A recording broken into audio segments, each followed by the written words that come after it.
All right, our next topic, which is kind of a pretty big topic, and it's all new in AP, we haven't really talked about this at all in honors, is this idea that salts may not be neutral. So last year we kind of classified things, at least that are ionic, as acids, bases, or neutral salts, right? Well, it turns out the majority of salts are actually slightly acidic or slightly basic. Not very acidic or very basic, but just slightly. There are very few salts that are completely neutral. So let's take a look at this here. So this says anions of weak acids act as weak bases. Let's think about what this means. So if you have an anion is something that is negatively charged. If you have an anion that is of a weak acid, what that means is, for example, HF. F minus we consider as an anion of a weak acid because HF is a weak acid, so F minus is the anion from a weak acid. So if you have an anion of a weak acid, it behaves like a base. For example, if you have NaCN, that's just salt, right? A type of salt, an ionic substance, it's soluble salt. So it 100% dissolves in water, right? And 100% dissociates into Na plus and Cn minus. Well, Cn minus is an anion of a weak acid, meaning that HCN is a weak acid, so Cn minus is the anion of a weak acid, right? So that Cn minus can react with water. So when you dissolve NaCN in water and you get these, the Na plus just sits there as a spectator, but the Cn minus can react with that water. And what happens is it reacts and behaves like a weak base. So a base accepts a proton, right? And so this will accept a proton from the water. When it accepts a proton from the water, it becomes HCN. And because the water gave away its proton to the Cn minus, the water gave away a proton, so now it becomes OH minus. So this reacts with water, and you end up with extra OH minuses, which changes the balance of the H pluses and the OH minuses. They're no longer equal. You have extra OH minuses, which makes it a basic solution. And so if you dissolve NaCN in water, it actually has a little bit higher pH than what neutral would be, a little bit higher than 7. So this process is called hydrolysis when an ion reacts with water to produce either hydroxide or H+. It's called hydrolysis, and it happens with a lot of ions. And so when it comes to anions, any of them that are of weak acids, this could happen to. So pretty much almost all anions except for 6 anions. So let's list those 6 that this does not happen with.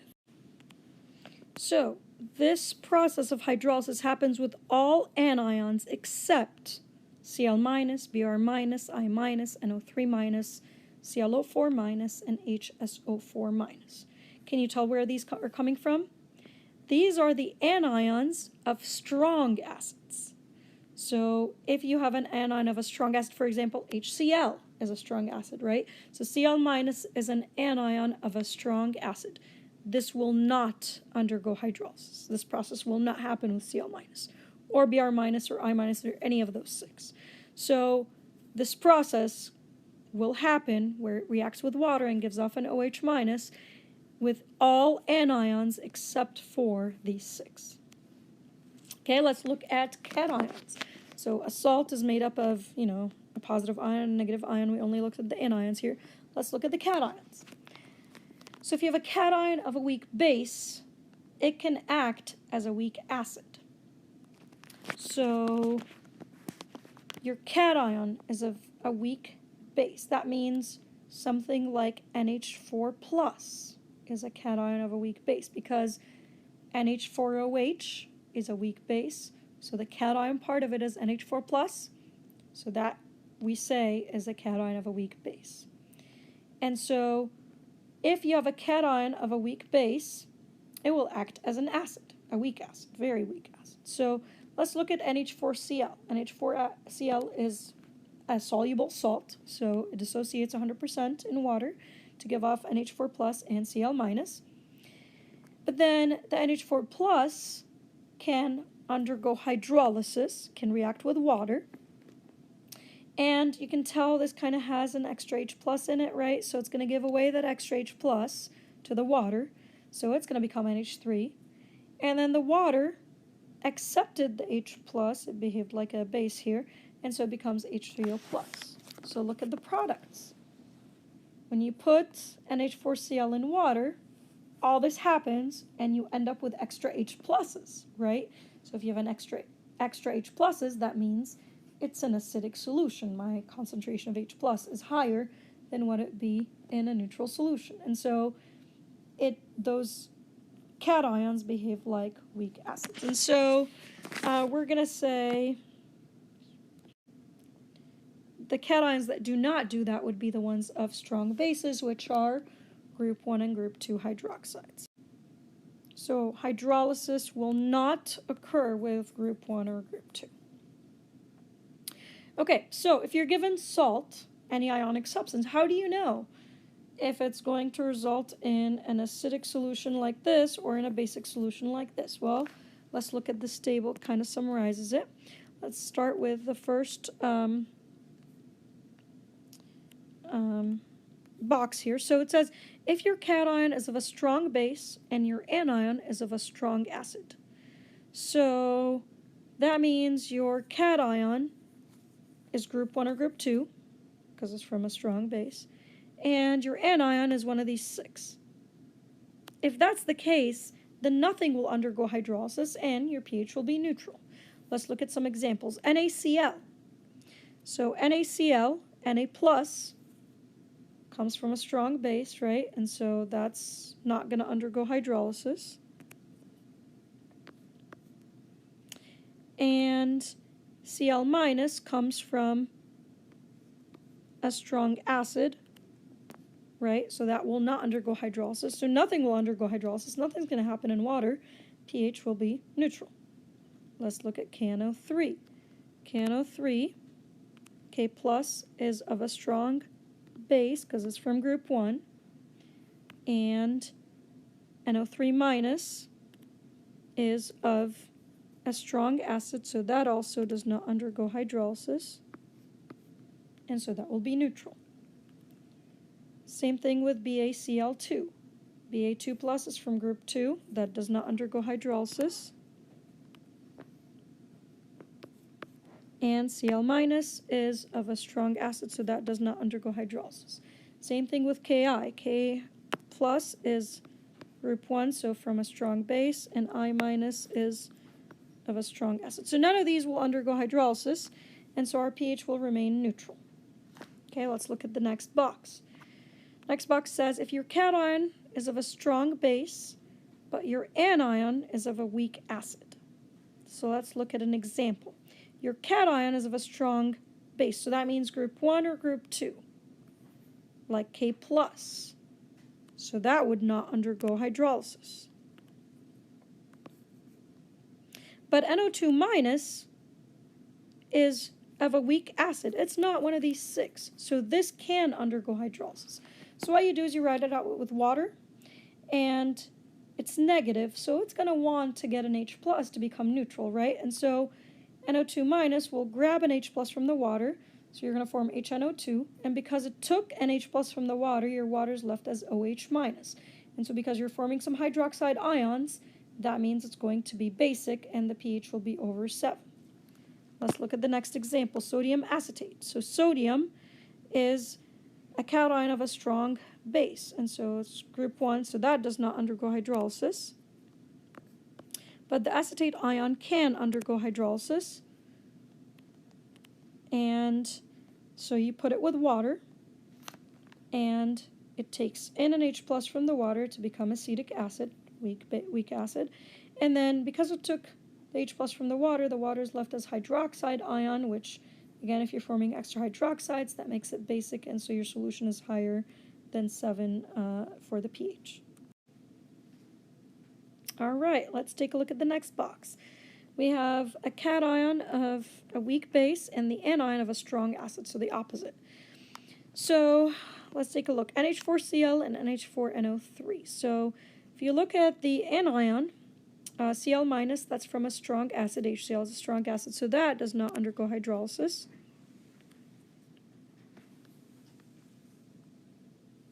Same thing with NO3 minus. HNO3 is a strong acid, so NO3 minus will not undergo hydrolysis. But the NH4 plus can, because it's of a weak base. NH4OH is a weak base. So NH4 plus, you put that with water. It has a positive charge, so what's to get rid of that? Also, you can tell, has an extra H plus, right? So that gives its H plus away, its extra H plus away to the water. And so it becomes NH3. And the water had accepted the H plus, and so it becomes H3O plus. And so this would be acidic because you have extra H pluses in water, and so your pH would be a little bit lower than 7. When we say it's acidic or basic, that means it's like slightly acidic or slightly basic, not extremely, just a little bit. Now, we listed up here that, you know, any cation this could happen to except for group 1 and group 2. But in reality, honestly, I haven't seen very many examples except for ammonium. Ammonium is like the biggest example where you have a salt that is acidic. Okay, what if, take a look at this box. This is interesting. What if your cation is a weak base and your anion is of a weak acid? So let's say NH4NO2. Well, the NH4 plus, we saw it can undergo hydrolysis, right? And the NO2 minus, we saw it can also undergo hydrolysis, right? So if they're both from weak species, that means that both of them can undergo hydrolysis. And I'm sorry about the arrows, they're kind of misplaced, I'm not sure why. So your NO2 minus can undergo hydrolysis and combines with water to form HNO2 and OH minus, so that's basic. Your NH4 plus can undergo hydrolysis, it gives off an H plus and an H3, so this is acidic. So look at that. So what would the solution be? Well, it depends. Let's take a look. What you do then is you are getting some extra OH minus and H3O plus, so you look at the Ka and the Kb. You look at the Kb for the base. This is giving off OH minus, so this is the basic part. So you look at Kb for NO2 minus. This is the acidic part, so you look at the Ka for NH4 plus, and you compare those two. If the Kb is smaller than the Ka, which means that the Ka for this is larger than the Kb for this, that tells us that we're going to get some more ionization here, dissociation here, so you're going to get extra H pluses compared to the OH minuses, and so this solution will be acidic and your pH will be less than 7. What if it's the opposite? What if the Kb is larger than the Ka? So if the Kb for NO2 minus is larger than the Ka for the NH4 plus, that means you're going to get more hydroxides than you do H pluses, and so you're going to have more hydroxides, which means your solution will be basic and your pH will be greater than 7. What if by coincidence your Kb and your Ka are equal to each other? So if the Kb for NO2 minus and the Ka for NH4 plus are equal, that means you're getting exactly as much extra hydroxide as you are hydroniums, and so it's going to be neutral. It's going to be equal to 7 just by coincidence. So in that case, you kind of have to look at the Kas and the Kbs, and they'd have to be provided for you. All right, one last scenario, which is kind of not very common on the AP exam, that you have a cation that is a small, highly charged metal cation, and then your anion is of a strong acid. Now, to be honest with you, we had talked about cations here. Really, any cation that is not group 1 or group 2, we're going to say it ends up being acidic, right? So you can think of it that way. It's going to be acidic. In reality, though, the hydrolysis equation is a little bit different for these. And so let's look at it. So let's say you have FeCl3, that's a neutral, soluble salt. So the Cl minus, though, comes from a strong acid, so that does not undergo hydrolysis. So you can cross that out. The Fe3 plus does undergo hydrolysis, but it's a little different. So here's what happens. You have Fe3 plus combines with water, usually 6 waters, a whole bunch of waters, and it forms this. It's called a complex ion. Basically, it's almost kind of like a hydrate. You just have a bunch of waters attached to your ion here. Water's neutral, so it's going to be the same charge as your original ion. Now, this complex ion combines with another water, and there's the hydrolysis equation. I'm missing my arrows here. So what happens here is that this gives away an H plus to the water. So you get, the water gets an extra H plus, so it becomes hydronium ion, which makes it acidic. Then because this gave away an extra H plus, one of these waters kind of give away its H plus, and you're left with OH. So you get the iron with 5 waters instead of the 6. That 6th water has given away its H plus, and you have OH minus, which if you have OH minus and the 3 plus, then that makes it 2 plus. It's very complicated, not very common on the AP exam, and I want to show you that if this does show up on the AP exam, you would get a table kind of, similar to this, where you would, at least see what happens here, so you'd have something like this. Again, I wouldn't worry about it too much. It has not shown up on the AP exam very much, other than the idea that if you see a small, highly charged metal ion, it's going to be acidic. We will do an example like it, but I wouldn't spend too much time, stressing over studying that, because it is kind of complicated. All right, so that was a summary of the different types of salts. I know that this is a lot of information. You need a day or two to kind of let it sit in your brain and kind of process it. So let's do some examples of questions that you might see. And so example number 1 says, predict if the pH of each aqueous solution will be greater than, equal to, or less than 7. So the first one's NaCl. So your thought process should be, oh, this looks like a salt. Your first thought process should be, is it an acid, a base, or a salt? If it's an acid, obviously it's going to be less than 7. A base is going to be higher than 7. If it's a salt, then you have to figure out whether it undergoes hydrolysis. So all of these that we see here are salts. They're all ionic substances. So your second question would be, do either of the ions undergo hydrolysis? So let's start with NaCl. Na plus is group 1.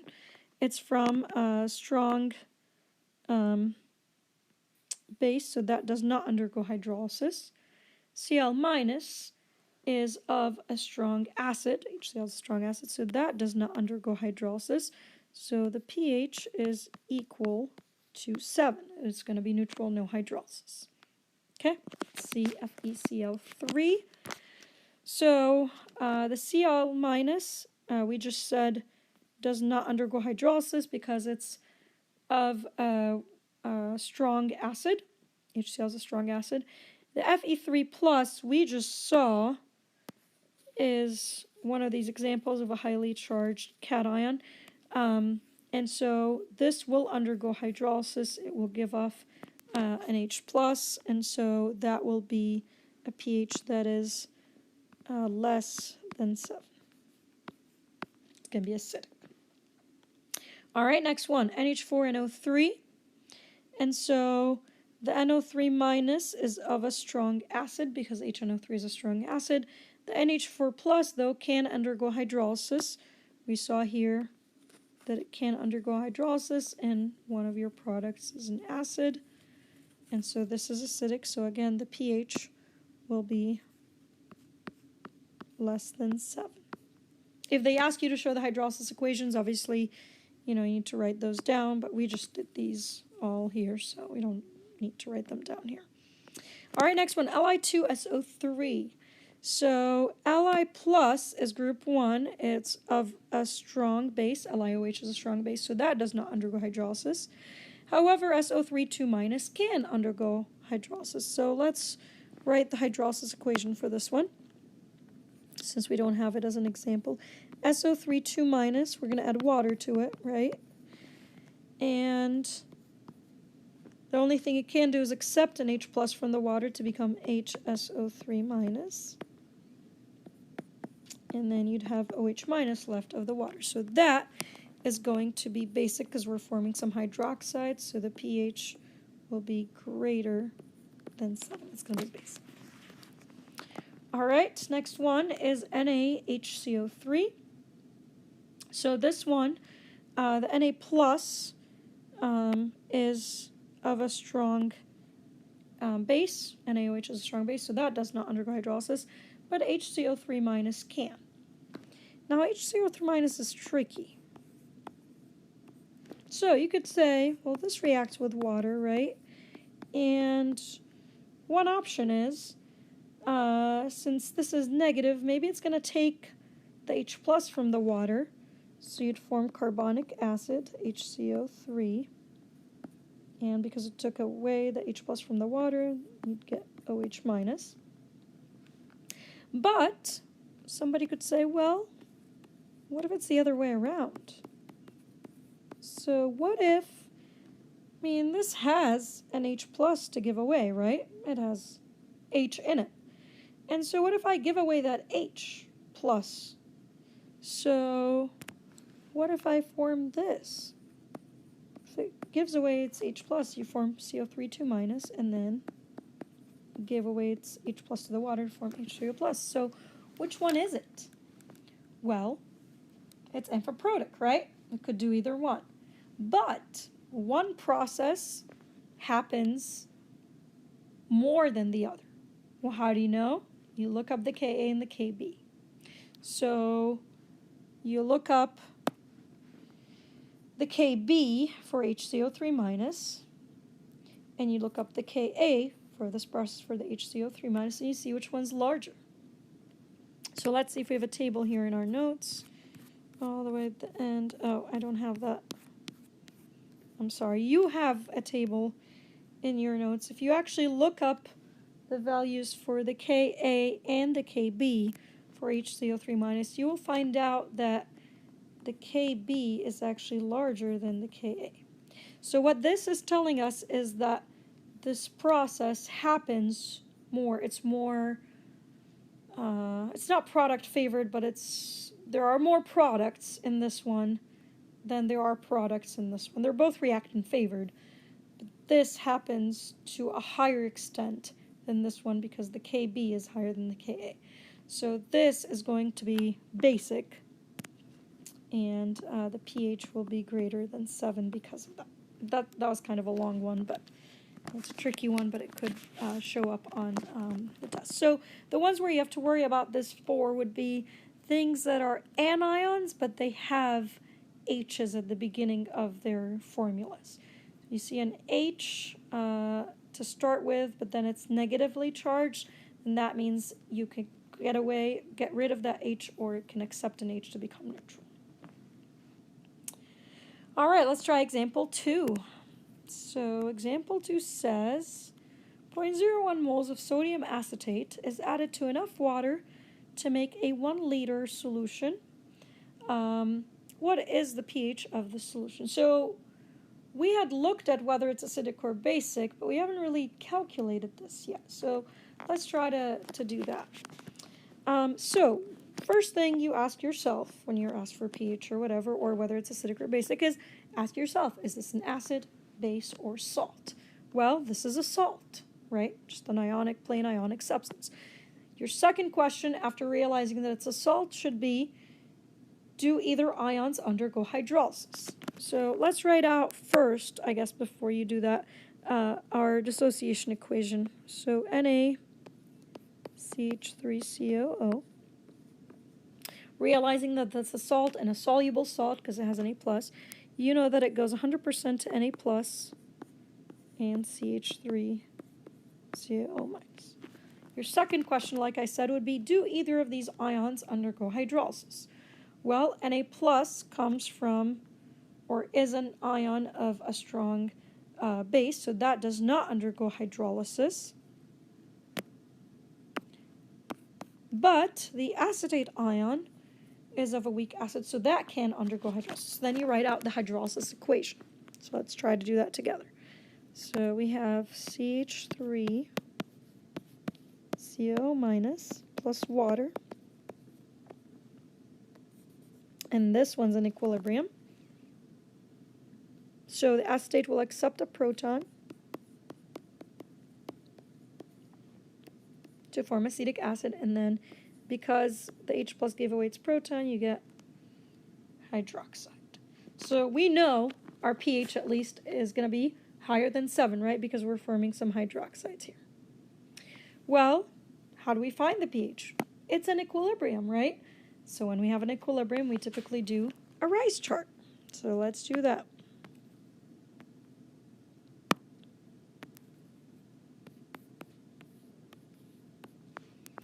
All right, initially we have that, let's see, the sodium acetate is 0.01 moles in 1 liter. So this is 0.01 molar, right?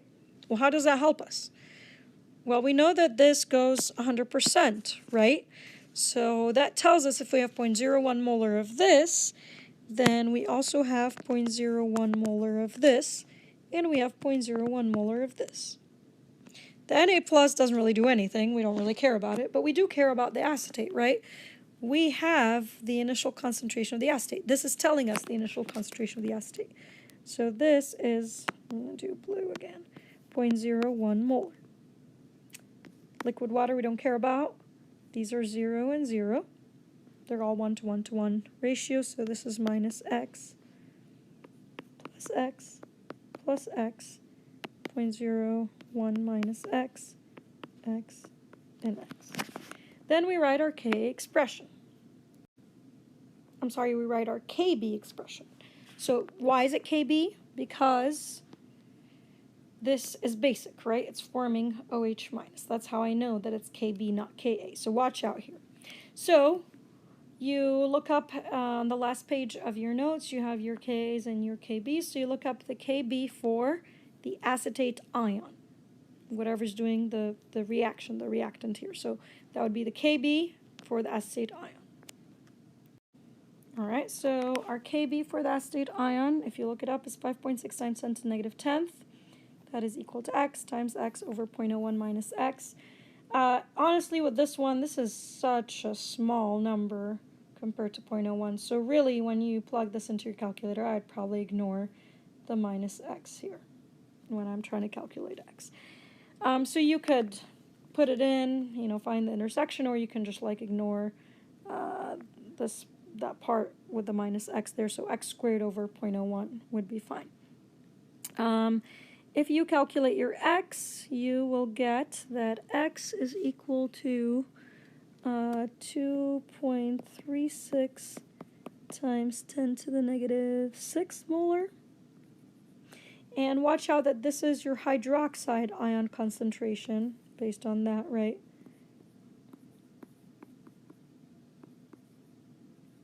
So H minus, not your H plus. And so you can find your POH. Your POH is going to be negative log of that, which ends up being 5.63. And so your pH is 14 minus that. I'm running out of room here. And so your pH is equal to 8.37, and that is your answer. Remember, we predicted that from the very beginning that it is basic based on our hydrolysis reaction here because we're forming hydroxides. So your pH should be over 7, right? If you got a pH less than 7, then check your work. Maybe you put in the Ka instead of the Kb, or you thought that this was the pH, not the POH, or something like that. Again, it's a lot of information, but with practice, this is not too bad. It's really just a regular equilibrium calculation, just the idea of realizing it's a salt, you dissociate it, and then you look at the hydrolysis equation. That's the tricky part here. All right, let's do example 3. Again, this one I don't think will show up on the AP exam, but we'll do it just for practice, just in case. We want to calculate the pH of a solution of 0.01 molar AlNO3,3 aluminum nitrate. So first thing you say, this is a salt, right? And so you write your dissociation equation for, and this goes 100% because it's a soluble salt. Then you say which of these ions, if any, undergo hydrolysis. And so we know that it's not going to be the NO3 minus because that's a salt of a strong acid. The Al3 plus can undergo hydrolysis. So here's what happens. The Al3 plus combines, oops, I don't know why I switched colors in the middle there, combines with 6 waters, and you form this complex ion. 6 waters trapped in there, and you will know that it's 6 because of this right here. So then this complex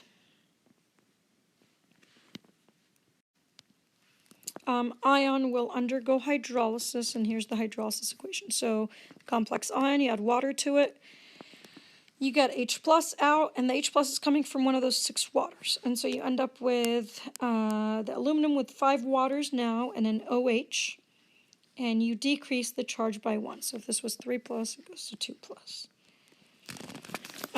Then here's your equilibrium, and we know that the pH is going to be less than 7 because you're forming H pluses, and it's an equilibrium, so you do a Rice chart. So let's do that. We're told that the aluminum nitrate is 0.01 molar, right? And because it goes 100%, this is also 0.01 molar, which tells us this is 0.01 molar, and so this is 0.01 molar, right? And so from all of this, we're getting that this is 0.01 molar. Don't care about water, 0 and 0, minus x plus x plus x. At equilibrium, this is 0.01 minus x, x and x. This is acidic based on this, and so we're going to write our Ka expression.